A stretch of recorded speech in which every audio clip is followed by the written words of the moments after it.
Shalom. This week we are reading Parashat Emor here in the land of Israel. Parashat Emor is the 8th Torah portion in the book of Vayikra, Leviticus. We have 2 more to go. And this is certainly a good time to stop and get our bearings. Try to take stock of everything that we've been learning here in Vayikra, recalling that this entire experience, this center, this heart of the Torah, the book of Vayikra, started out with a call. Right? Vayikra. Hashem called out to Moshe. But we know that only he could hear that call. And we learned about that it's a still small call. Because everything in this book is so fine. There's a lot of nuance here. It's not even a question of nuance. It's a question of literally a calling to something very elusive within our nature, something very ennobling, because it's really a reflection of the divine image, this call. So now I want to ask myself, are we any closer to hearing that call or to understanding it? Do we have any idea by now what it is that we are meant to receive in this Torah? It's a call to holiness. That's what this whole book is all about. It's been made very clear to us in the Parshiot, the Torah portions of the past several weeks. Now this week's Torah portion, beginning with the special laws that apply to the Kohanim, the descendants of Aaron that are serving in the Holy Temple, through the laws that apply to the sanctity of the offerings and the physical disqualifications of the animals that may be brought as offerings. All of this is just a whole different level of reality that reflects the deepest challenge for us to sensitize ourselves to the sanctity of our own lives, of the life force of nature, to the world around us. There's a program here. It's the mandates of life centered, fixed on the Holy Temple, on the tabernacle, which becomes the Holy Temple. And that program is, really simply put, to remain sensitive at all times. Now, Vayikra is all about holiness. God told us back in the book of Exodus that we shall be a kingdom of priests and a holy nation. Here he's told us in this book of Vayikra, you shall be holy, for I, Hashem, your God, the Lord your God, am holy. How do we define holiness? Now, we have consistently defined this concept as the best definition that we can, as separation.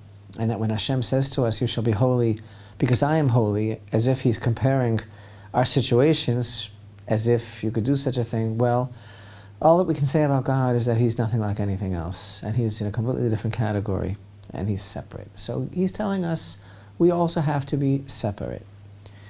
That doesn't mean aloof.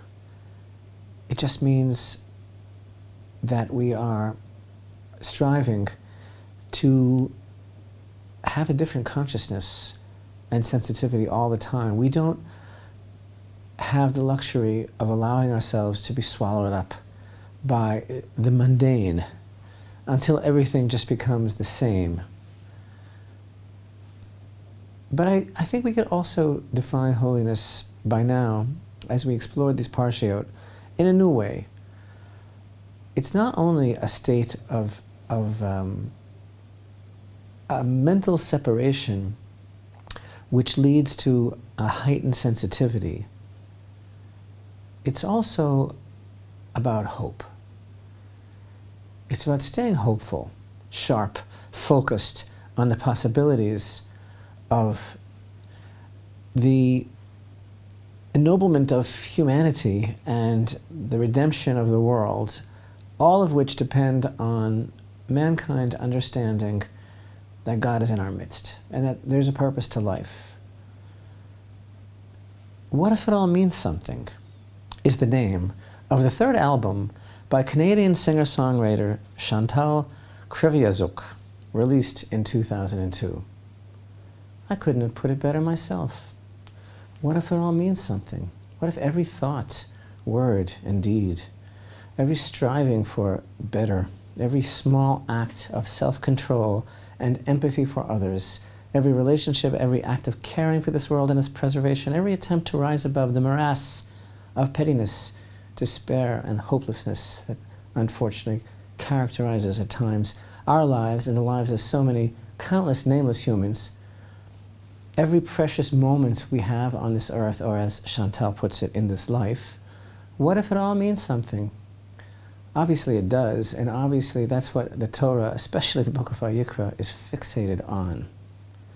And now, in Parashat Emor, as the laws and all of the details pertaining to the building of the sanctuary, the tabernacle, the Ohel Moed, the tent of meeting, which becomes in history the Holy Temple, as they reach their conclusion, we find chapter 23 describes the cycle of the Jewish year, the cycle of the calendar, beginning with Shabbat and going through all of the festivals which themselves focus on the service in the Holy Temple. I've always personally found it amazing that now the Torah records the cycle of the year. Why is that? Why do the festivals appear here in this week's Torah portion? The answer actually is pretty clear and pretty blatant. And it is the natural progression to this book and the natural progression to the idea that we are discussing now, the idea of holiness, the idea of a call that's being issued, a proclamation. In fact, that's what the verses here tell us, that we shall proclaim these festivals. They themselves proclaim, call out holiness. The temple in space is exactly what the festivals are in time. Both of them have as their aim our union with God. The physical dimension of space, by focusing on the tabernacle, the Holy Temple, as the center of our lives, that sets the Torah of God as the actual center of our world and says this is the place where we find our direction to the living God. And the calendar, in the same way, calls our attention to fixed times in the changing course of the year, which accomplishes the exact same thing, keeping us not aloof, but calling us to the holiness of sensitivity to others. Because what it means to be holy, what does it mean if you're not sensitive to the moment and to someone else's needs and to the world around us? You can act holy, you could roll your eyes and go, and make all sorts of postures. But if you're not sensitive to others, then you can't possibly be holy. So if I could draw a picture of what it all means, because it certainly all means something, of where this is taking us, this Vayikra, it's all going somehow to one point, some crescendo. All of our experience is leading us to one point. And that point, which is so beautifully emphasized by the confluence of these ideas in Parashat Emor, the point is fixing our consciousness on God's presence in the world in every dimension. Physically, we focus our energy on the place that He's commanded us to come to draw forth from there and from within ourselves the connection to realize the vibrancy of the reality of our relationship with God, and in time, throughout the year, for us to be able to fix our consciousness on those events in the history of the formation of our people, which revisit themselves constantly on a yearly cycle and present us with the opportunity to redouble our efforts latching on to this consciousness of focusing on God and thus elevating and sanctifying every aspect of our lives. What a program.